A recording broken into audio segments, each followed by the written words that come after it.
Prachi Gupta. Welcome to today's COVID Bulletin. It is very important to provide the necessary medical facilities to the people in the view of the pandemic. Many institutes of the country are working in this direction. In this sequence, a 500-bed COVID hospital has been constructed in Patna by the Defence Research and Development Organisation or DRDO.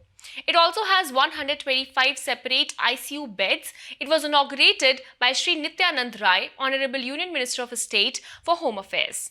The hospital is located in the newly constructed ESIC hospital in Behta and has been built on the lines of the 1,000-bed Sardar Vallabhbhai Patel Hospital in Delhi Gant by the DRDO.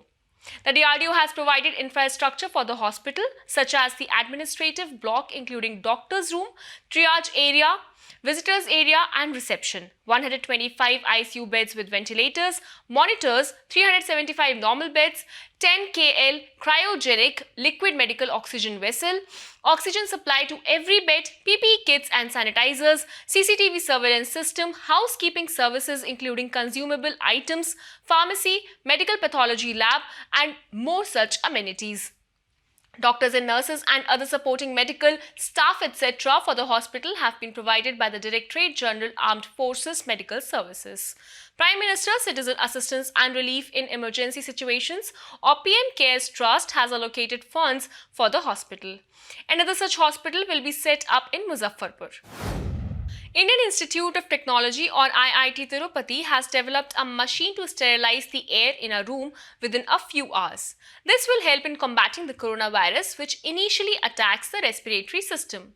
Named as BLAST, which expands to blower-aided air sterilization by the temperature, the device can capture the surrounding air and give out sterile air by using the principle of suction, heating, recycling, purging of air. This machine can be operated within a targeted suction of a coronavirus carrier's exhalations such as droplets, microdroplets and aerosols in proximity. The machine immediately works continuously at a high temperature ranging between 55 to 60 degrees Celsius to deactivate the virus.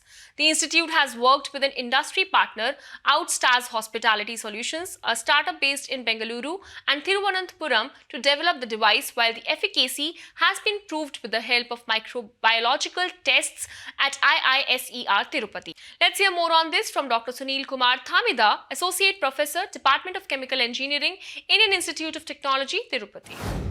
We have included. The first main part is the blower, because we have to take in air from this air inlet.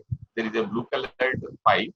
From the room, it takes in through this. It comes into the blower, then goes through another vertical pipe where there is a heater. So there is a surface heater.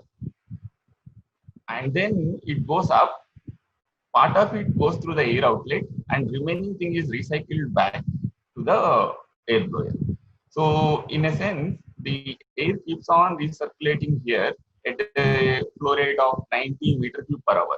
But for us, we'll be withdrawing only 1 meter cube per hour. So 90% and 95% of the air is recycled. It remains in the heated pipes so that it gets deactivated. The coronavirus gets deactivated particularly and other microbes also. The Defence Research and Development Organisation or DRDO has developed a unique system for transferring patients infected with COVID-19 from one place to another. Using this system, a spread of airborne infections to any health worker, medical personnel or general public will be minimized. The system is a stainless steel wheelchair-based design in which stretchers are not required for the transfer of patients. It has high-capacity HEPA filters which absorb 99.99% of the infectious droplets using negative pressure. The flow of air is maintained in such a way that every quiver of the patient is sucked out. Aerosol-containing viruses, bacteria, microbial pathogens are brought into the filtration assembly, where the microdroplets are filtered while the pathogens are neutralized by continuous use of UVC. This system is effective in managing places like OPD clinics, acute care, inpatient areas, emergency rooms, dedicated areas for COVID-19, temporary hospitals, etc. That is all for today. We will be back with another edition of COVID-19 Bulletin soon. Namaskar.